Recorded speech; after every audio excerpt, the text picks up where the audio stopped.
If you have a flair for poetry, I hope that encouraged you. Now, you might want to read this book titled The Square Pegs, written by David Obasa. It's a novel with fascinating characters, intriguing plots, and important underlying themes. The author's story is equally interesting. He was raised in northern Nigeria, speaks multiple languages, wrote his first book as a university student, trained as an agriculturist, works in a bank during the day, but crafts his stories at night. Enjoy his reading from The Square Pegs. I want to read from page 121 of The Square Pegs, the story of Felix, one of the main characters of the book. One day, after he arrived from a drama performance, he was still high on the euphoria from his performance, but he was tired and struggling not to sleep before he could get himself cleaned. When he heard a knock on the door, he was not ready to ruin his much-needed rest, even though he was still glowing from being hailed as a good actor. Nonetheless, he went on to open the door, and to his surprise, there stood Fatima with an elderly man beside her. He was surprised to see her, for as far as he was concerned, she only existed in history. "Waiting you want?" he had to ask her. You see, waiting, he asked sternly.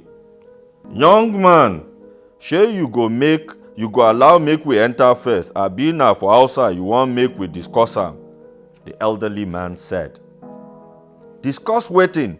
Look, I no get..." He could not continue. His eyes had wandered to Fatima's belly, and he fully understood now what the situation was all about.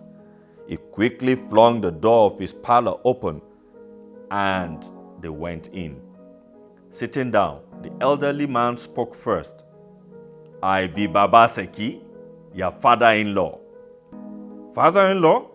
he asked, disgustedly looking at the ragged, skinny man, who probably couldn't be up to 10 years older than him. Wetin I don become now, when you don give my daughter belle?" "Me? Impregnate your daughter?" He turned to the girl. "Fatima, is that true?" She did not talk. She just nodded and curtsied. "Talk now," the father yelled at her. "We don't come in house finish. Talk make we hear." Na him give me belle." "Me? When and where?" "That night, after the party." The memory came flooding back. He recalled how, like the previous night, he thrilled the audience so much that the ovation was deafening. He had sighted her and picked the girl from the audience.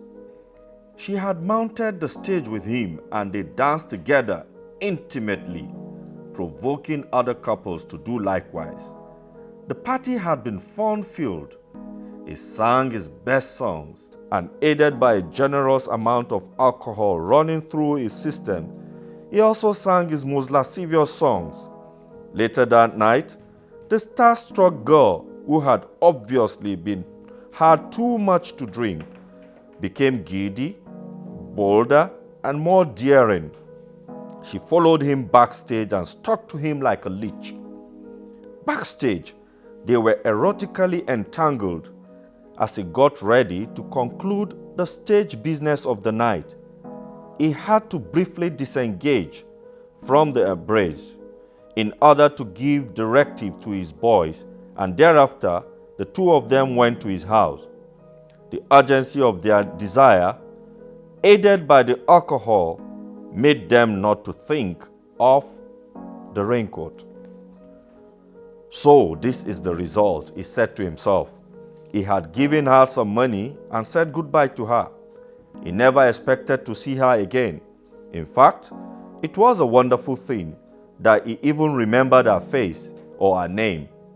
Now she was confronting him with a serious accusation. How could he be sure that she was telling the truth? After all, she was not pristine prior to that night. How I sure say na me get am? Na only you don sleep with me for the past 7 months. The pregnancy, I mean the belle. Na how many months old? 3 months. So? He asked. So? The older man asked back in bewilderment. Gosh! This one don pass like that oh. If you no know wetin you go do, I go tell you. You go take Fatima and you go marry am. Una go born more children and you go send them to school like you. Ah, so that is the plot, he thought. Oga, if you don't know what to do to get your children or your grandchildren to school and you need assistance, you should go. You should say so without resorting to blackmail. Yay, pa, what nonsense. Shey you no know say my daughter dey go school before you give am belle? Na when she begin to vomit for school, na him dem send am come home.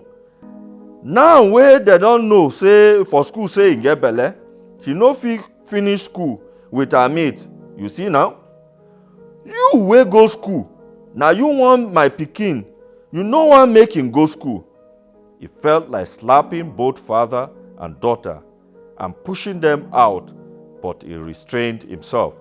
So he asked again, so make you do wetin I talk.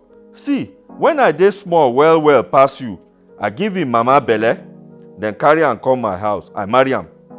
Because dem no be mechanic for dem house, Fatima and mama papa na tailor, I go marry another person wey im papa na mechanic. Now I get 2 wives and 9 children. He smiled proudly, revealing discolored teeth. Our Meet Your Author event will take place on the 1st of April 2017.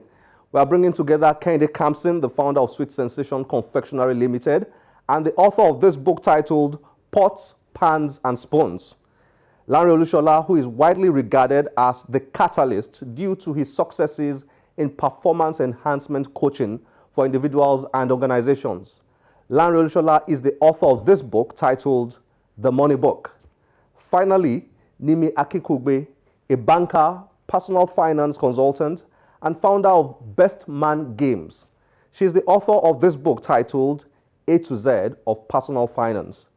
These 3 authors will meet with some of our selected viewers to talk about money and business issues raised in their books, and also respond to questions from the guests.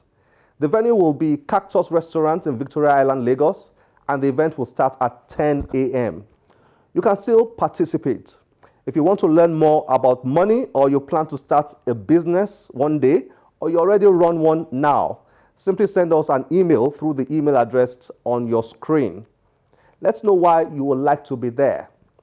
We look forward to receiving your email and also getting usual feedback from any of our social media platforms displayed on your screen. I hope you'll join us again next week and keep on watching Channel's Book Club. I'm Olakunle Kasumo. Remember, one great book can change your life. Bye-bye.